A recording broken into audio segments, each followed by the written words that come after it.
collectively cry now? Wow, what emotions and thoughts do you have as you watch that? Probably depends on where you are in the spectrum maybe of parenting, or depends on your age. Maybe you can't imagine that 18 years would go by so quickly. If you've experienced it and you're past that, it seems like it happened just like that. So today we're thinking about mothers. It's a great privilege and a responsibility to be a mother, but to be a dad too, or really everyone who is parenting. We realize that today's world, lots of you are doubling up. We have moms who also fulfill the role of dads, and grandmas who are moms, uncles who are dads, and others of you who have had to step in and step up to help parent or raise a child, including those of you who are fostering and those of you that have adopted. And I'm a dad. I understand that privilege and responsibility. I have 4 kids. A couple of them are here today, but here's a picture of my crew. And the 3 young ladies, those are my daughters, and then my son in the upper left hand there. The other 3 men there are my son-in-laws, and then we got 2 little guys who are grandsons. And so I understand that privilege and responsibility, but early on as a parent, you learn there's going to be some challenges. And so our first, we weren't quite sure the feeding schedule and what foods were appropriate at what time. And so I don't know what age Brittany was. She was pretty young, but we had given her some corn, which was too much for her system to digest. But we had gone over to our friend's house, and I had her on my shoulders there, having a good time, getting to play a game of Risk. And all of a sudden I heard something, and then I saw something, and she just projectile vomited right onto my friend's table and spattered on his Risk game. So I felt bad for him, but I felt good for me because I didn't get any on me. It just So we're like, wow, there's going to be some challenges to this parenting thing. But I believe all parents, even sometimes we think maybe parents aren't taking responsibility, but I think they feel it just by the fact that we're parents. And we want to get it right because we want certain things for our kids. We want them to be happy. We want them to be fulfilled, have meaning and purpose in their life. But when we aim at that goal, it requires intentionality and purpose and training, because there are some challenges that go beyond projectile vomiting. Missed opportunities, where we say, wow, I had a real opportunity to encourage my kid there, or teach them something really important, or just express to them how I feel. Mishandled anger. Sometimes, as much as we want our kids to take on our faith, sometimes they reject that, or they wander from it. Sometimes there are seasons of life when either because we choose it or just because it's required, we have to work long hours and we're away from our family, and we're not able to do everything we would want to do with and for our kids, and so we live with the regrets of that. Sometimes there's a tragedy, maybe even the loss of a child, and these kind of challenges are just intrinsic to being a mom or a dad. They're intrinsic to parenthood. So as I said, I'm a dad, but I'm no expert, and I got a couple of my kids here. You could talk to them, and some of them live with me at my house now, and they can tell you I'm still not a perfect dad. But I've been parenting for 31 years, and I've worked with students, middle school and high school, and their families for 33 years. So I've been involved and observed a lot. And I think we all could just admit, if we've been involved in that parenting role at all, that we mess up a lot, don't we? In fact, maybe we should just get that out of the way. So if you're a parent, have been a parent anytime, just raise your hand and just say, we've all messed up. All right, I'm not sure you believe it, but no. We have, haven't we? And it points to something significant, is that our relationship with our kids as a parent gives us the potential to influence our kids in a way that other people cannot. I know sometimes it feels like we don't have a lot of influence, or it feels like we're losing that influence, but God has designed it so that relationship, simply by being a parent, we have a unique opportunity, the potential to influence our kids in a way that other people cannot. But we have limitations, and so I think what we struggle with is we have to learn to parent beyond our own capacity. And when we do that, we realize that there's other influences that can be a good influence in our kids' lives. And in other words, we embrace that we're not the only influence that our kids need. As parents, we have a unique opportunity, but we're not the only people that we need to have in our kids' lives. And so, especially when it comes to our spiritual influence, we want to widen that circle. And so here at North Park, we embrace that idea that the combination of a parent's influence with that of the church can make a greater impact than either of those could make on their own. I'm not a good math student, but here's our equation for that. 1 + 1 is greater than 2 when it comes to partnering with parents. When we have parents who seek to be a spiritual influence in their kids' lives, and then we partner with the church, the 2 together can have a greater impact than either one could on their own. And we do that through our kids' ministry and our student ministry. Our goal is not to replace parents. We want to partner with parents. We do that by trying to be a church as a whole that is a community of faith that our kids can be a part of. And then we do recognize that there are kids who their parents aren't investing in their spiritual life. And so we as individuals in the church can step in and help fill that void and be spiritual parents to them. Consider a verse like 1 Thessalonians 2. Paul, a traveling missionary, and he describes the relationship that he has with these dear Christians that he's led to Christ. And he says, we were like a mother feeding and caring for her own children. And we loved you so much that we shared with you not only God's good news, but our own lives too. He said, we treated just like a mother would. And so in the church, we need a lot of spiritual parents to invest in the lives of our kids and our students, to partner with parents or to fill that void. So this morning, we're going to go back to the Book of Ecclesiastes. We just started a 2-week series. I just remind you that we talk about the Bible as if it's one book, but it's really a library of books, and it's divided into different compartments. So we're going to be in the wisdom books, and we're going to be in that Book of Ecclesiastes. So if you'd like to find your place in your Bible there, or just turn on your device, we'll be in the Book of Ecclesiastes. We're just doing a short 2-week series looking at how you can decrease less from meaning in life and everyday meaning and increase full. And so last week, Phil talked about the chase of trying to find that meaning. If you didn't see that or hear it, I encourage you to go back and watch that online. And today we're going to talk about the conclusion. And this is really about the kind of life that we would want and the kind of life that we would want for our kids. So I just remind you that the book is a journal of Solomon, who was King David's son, and his search for the purpose of life. And he had strayed from God early in life, and now he's later in life, and he's writing this journal that records his search for meaning and purpose. And he writes from the perspective of under the sun. What is life like if you only look at under the sun, if you only look at what life is without God? And he assumes, though, that life is supposed to fit together, that every one of us have inside this idea that somehow the life that we live and the spiritual life that's above the sun, somehow they should fit together. Look at chapter 3, verse 11. Solomon says, God has made everything beautiful in his time. He has also set eternity in the human heart. Yet no one can fathom what God has done from beginning to end. God has set eternity in our heart. I think that means that we know that there's more to life than just what we see. We have a sense that there's eternal life, that there's more to come after this life. There's a spiritual component to life in our existence. An Old Testament scholar, Walter Kaiser, said this: man has an inborn inquisitiveness and capacity to learn how everything in his experience can be integrated to make a whole. He wants to know how the mundane downstairs realm of ordinary day-to-day living fits with the upstairs realm of the hereafter. How the business of living and eating and working and enjoying can be made to fit with the call to worship, serve, to love and live for God, and how one can. You sense that, don't you?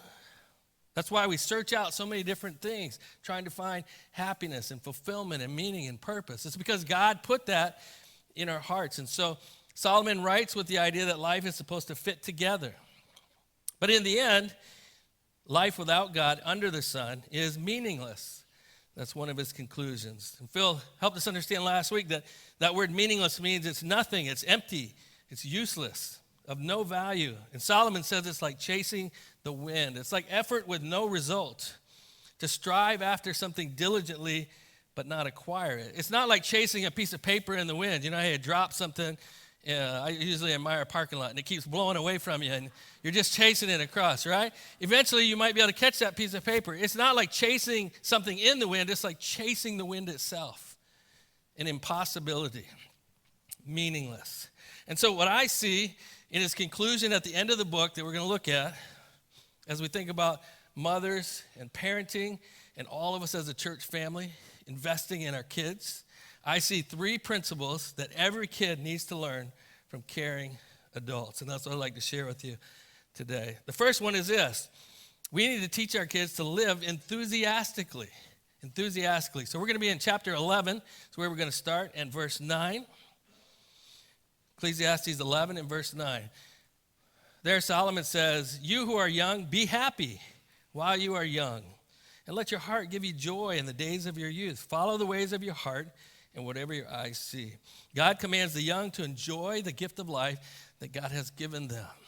Sometimes as adults, I remember my dad would do this something, and I was so frustrated as a kid. You know what I would ask? "Hey, Dad, can I go over and spend the night at my friend's house? Hey, Dad, can we go do this? Hey, can we do this?" And now that I'm older, I understand part of it was he's just tired. He's been working all day, and he just wants some time to relax or whatever. But it's almost, I felt like he was mad at me because I wanted to go do stuff. I wanted to enjoy life. I wanted to do things.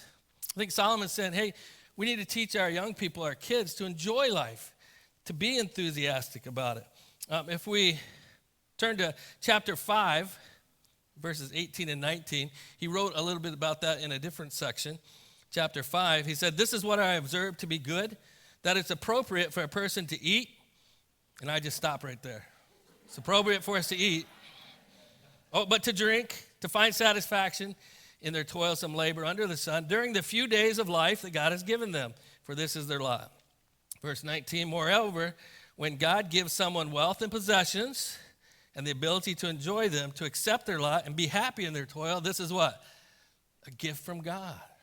I feel like sometimes as Christians, we realize we're in this battle, that the world, because of sin, there's a real battle.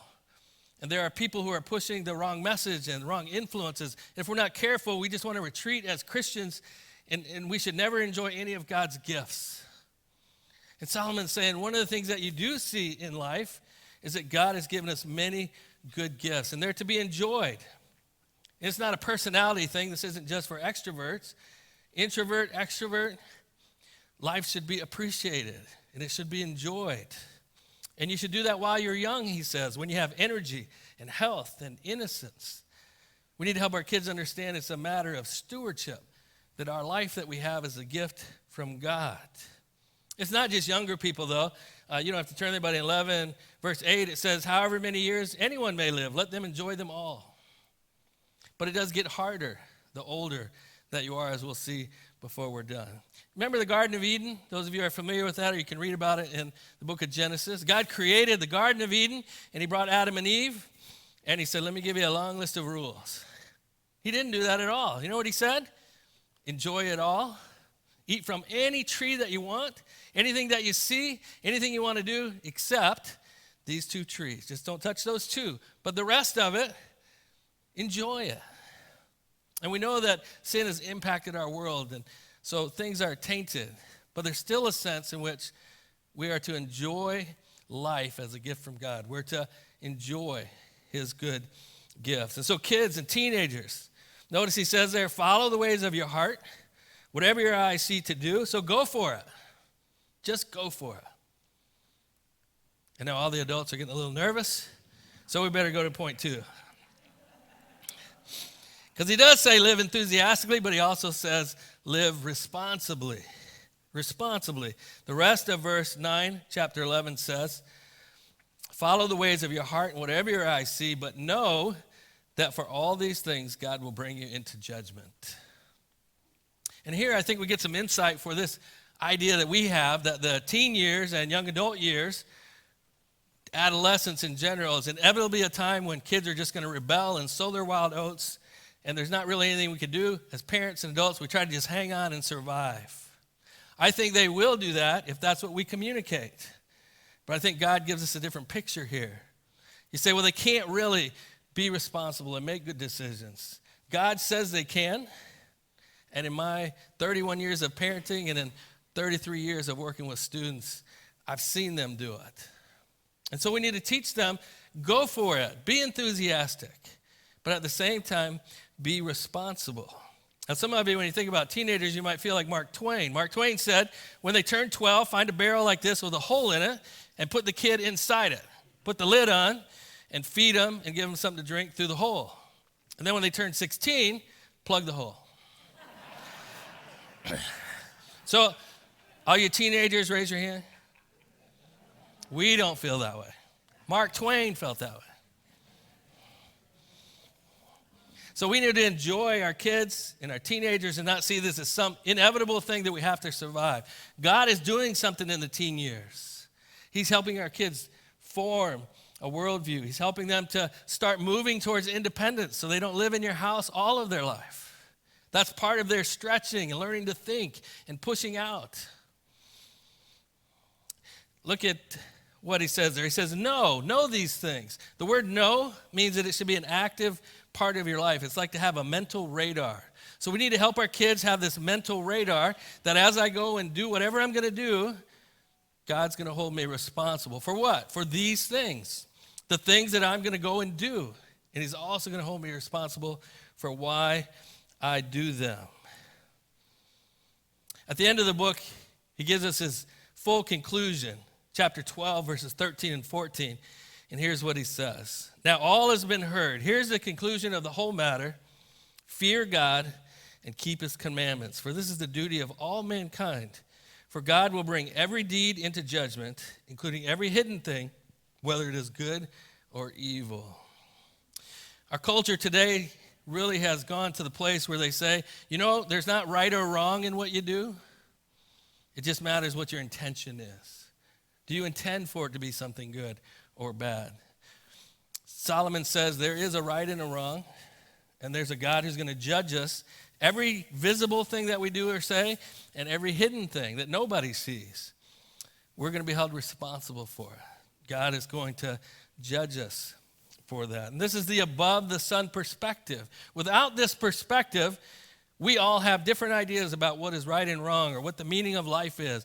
And even the philosophers go back and forth, and no one can really agree.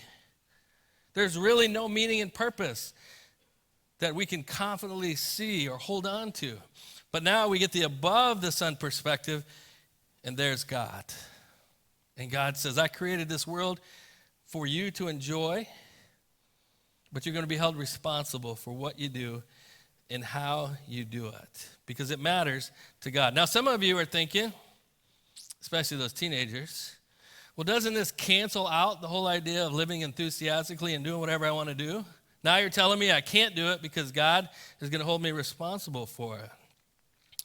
It doesn't cancel it out. In fact, this warning is what helps us really pave the way for true joy and freedom. Let's say that you're out in the desert. There's only one source of water, and it's a container of water, but it has a poison in it.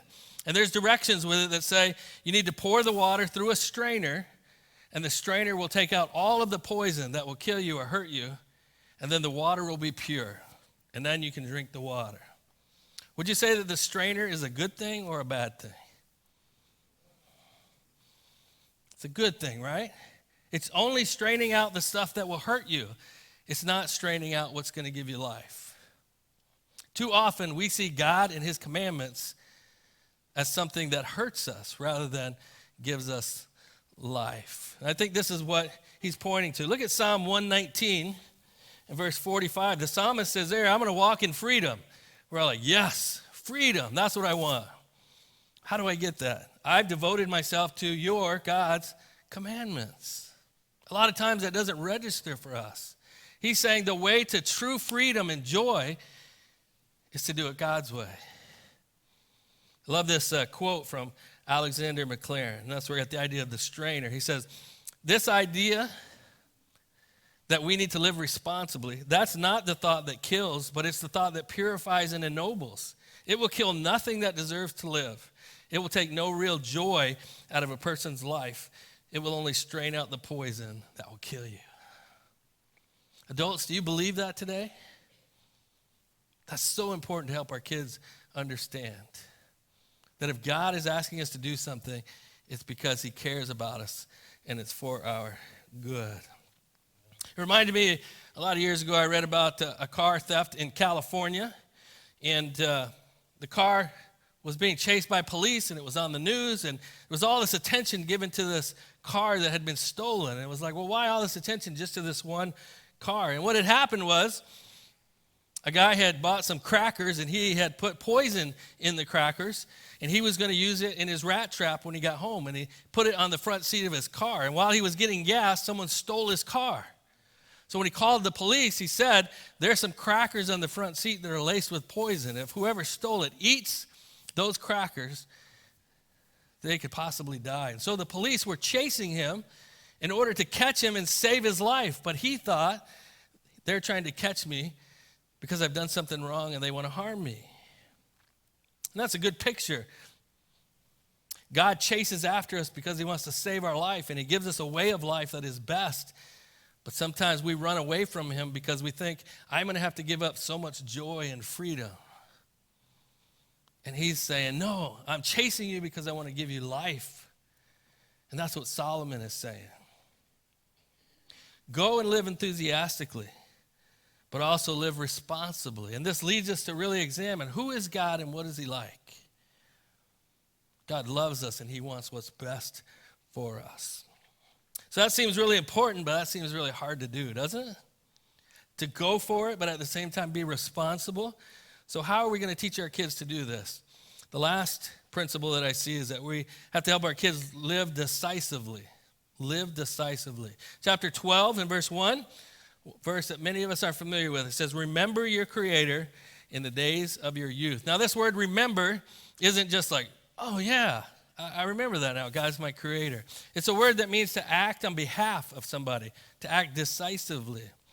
Back in 1 Samuel, Hannah was a woman who was barren. She wasn't able to have a child. And she talks to God and she says, God, would you please remember me? What she means by that is, would you act on my behalf and cause me to be pregnant? And God does that for her and opens up her womb and she becomes pregnant. And when she prays to God, she says, God, thank you for remembering me. It wasn't if God just said, oh yeah, there's Hannah. God acted on her behalf. That's the word that's used here. So we need to teach our kids, it's not just a mental act where we say, oh yeah, I remember God, but it's to give up all sense of self-sufficiency and commit ourselves to God. It really brings us to this question. Who are you living for?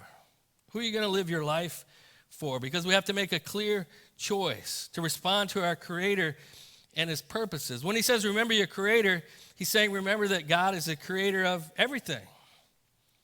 God created it all, as Psalm 89 reminds us. The heavens are yours, the earth is yours, everything in the world is yours. You created it all.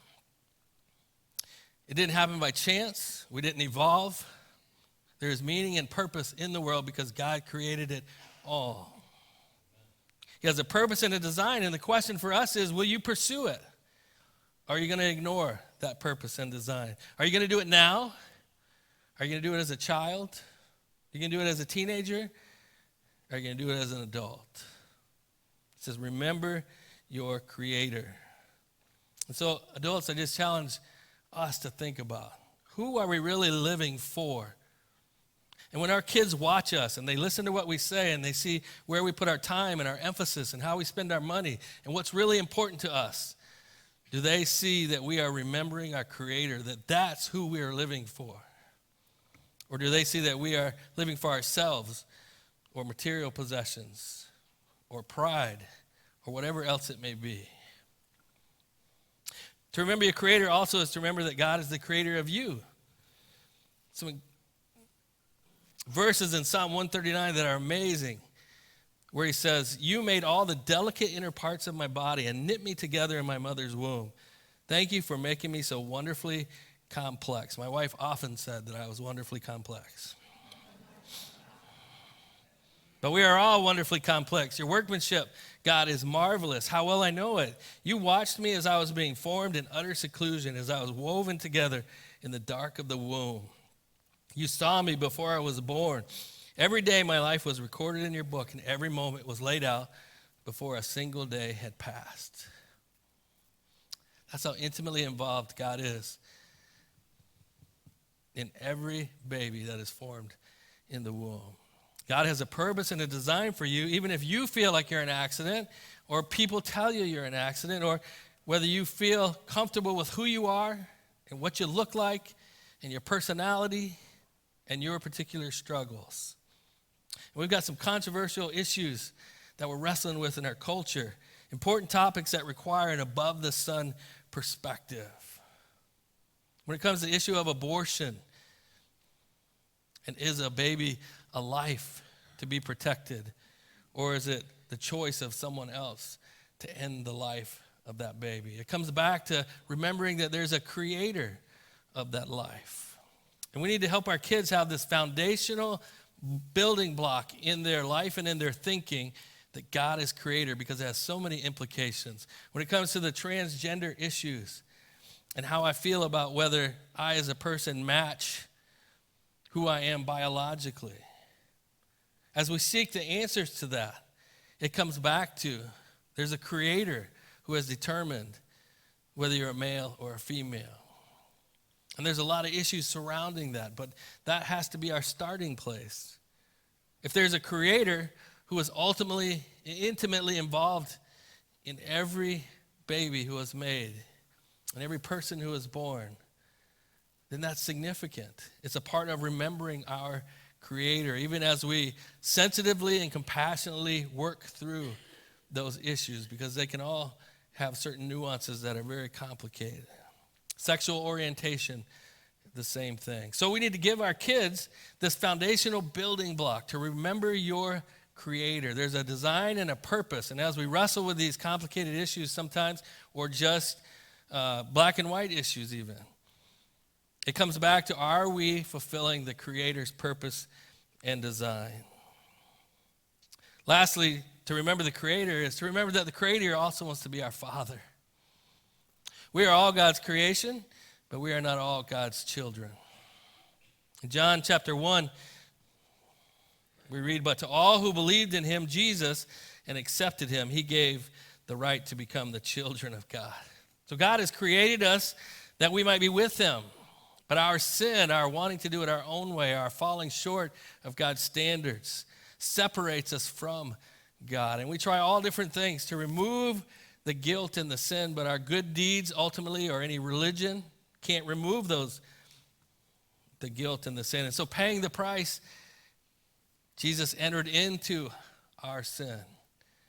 And he died and rose again. And everyone who puts their trust and faith in him alone have forgiveness of sins, and we're adopted in to God's family. And that life with Jesus starts the moment that we do that, and it lasts forever. So as we think about family, or even as we think about some of these issues of abortion and different things, if we have sinned in those areas, if we feel frustrated that life doesn't fit together because we haven't really paid attention to that above the sun perspective, we need to see that our Creator loves us and desires to have that relationship with us, and that's why he sent Jesus. And when's the best time to do that? Solomon, I picture Grandpa Solomon maybe in his rocking chair as he's saying this. Remember your Creator when you're young, right now. The story of D.L. Moody, a famous evangelist, went on a weekend of evangelistic meetings, and he came back, and they say, how'd it go? He said, we had 2.5 converts. 2.5. He had 2 adults and 1 kid. He said, no, 2 kids and 1 adult. When a young person comes to know Christ, they have their whole life to live for God and serve him. So kids, teenagers, young adults, now's the time to remember your Creator and make your entire life count for him. And to do it before old age and its effects. Let's just look at verses 1 through 7 and see this description. It's a lot of imagery, and I'm just going to give you a simple explanation.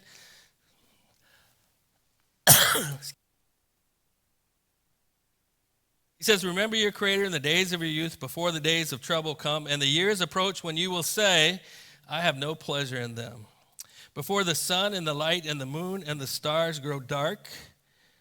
I think this is talking about as we get older, our memory starts to fade and our mind isn't what it used to be, possibly even entering into Alzheimer's and dementia and things like that. And the clouds return after the rain. And when the keepers of the house tremble, I think that might be talking about hands and arms. And the strong men stoop, the legs that begin to go. When the grinders cease because they are few, I think that's talking about teeth. And those looking through the windows grow dim. I think that's our eyesight that begins to grow dim, or we have cataracts, or we just can't see as well. And those looking through the windows grow dim. When the doors to the street are closed and the sound of grinding fades, that's our hearing as it begins to go. When people rise up at the sound of birds, our older people will tell us sometimes they don't know why they woke up at 4, 5, 6 o'clock. Some sound, unable to sleep.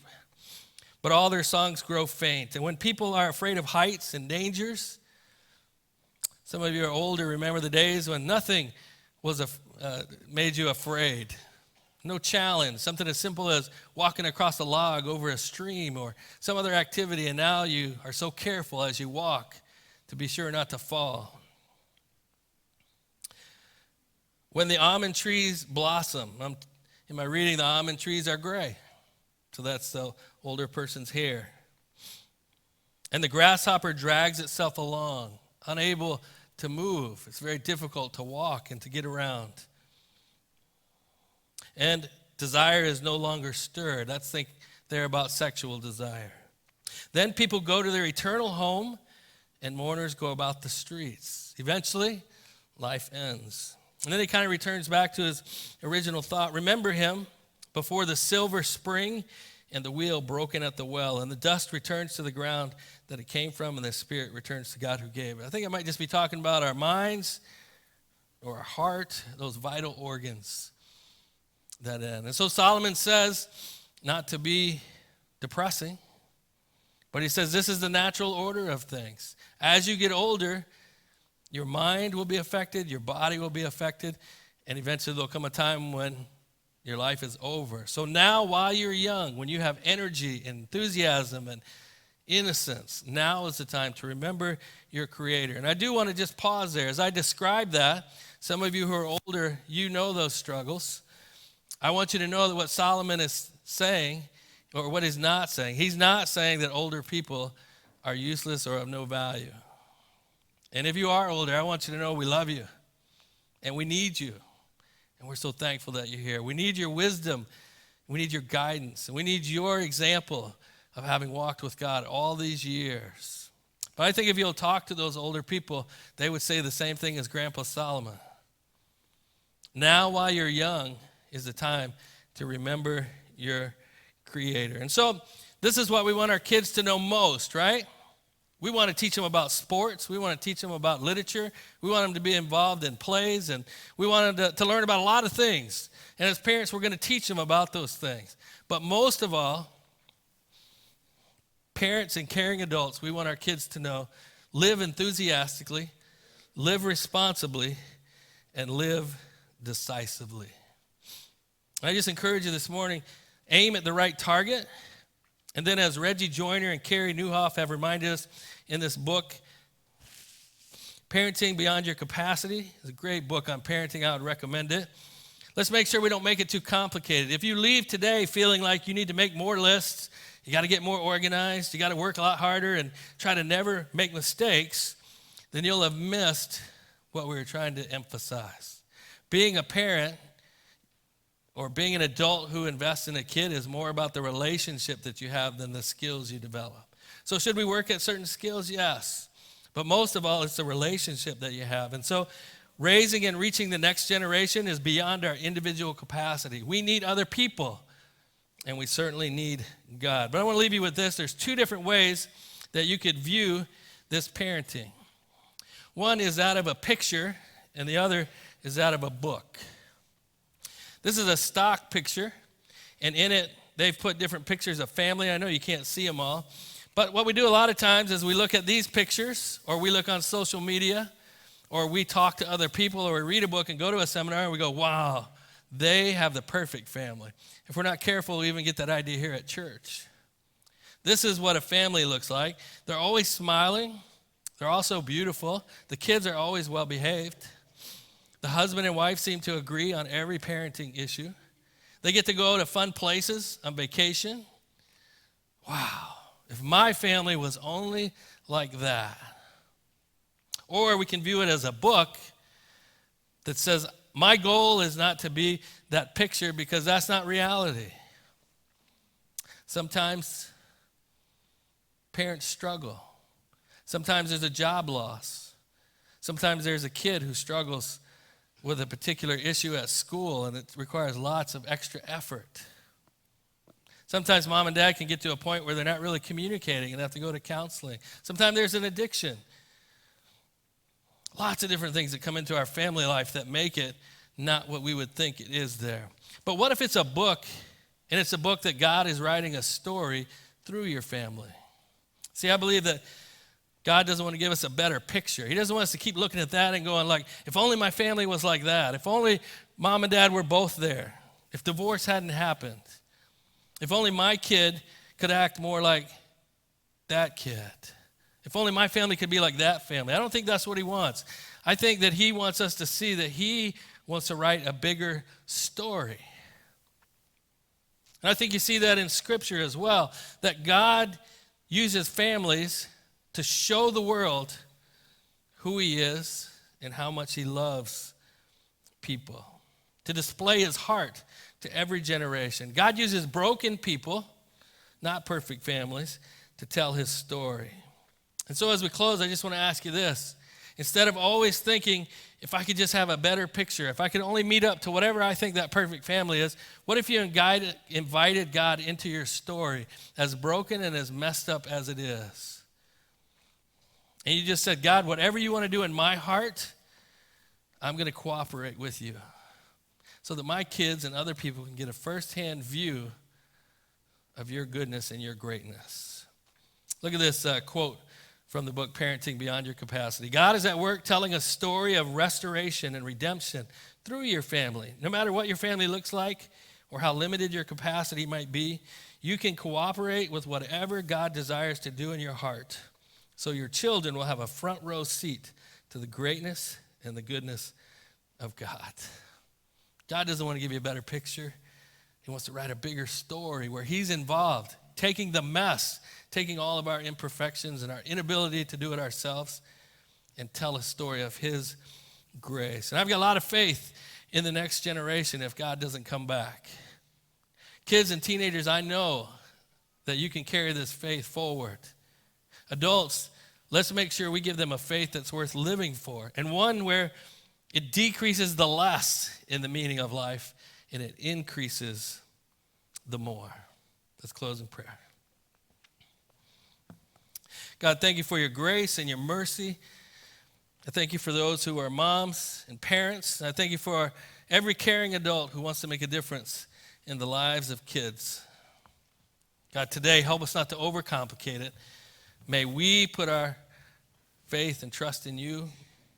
May we give our kids a firsthand look of what it means to walk with you from generation to generation in the middle of the mess, and how your grace and mercy can show up. And God, would you raise up another generation that if you don't come back, they'll continue to take our faith forward and to build on what we give them, that they might accomplish great things for you. And we ask this in Jesus' name.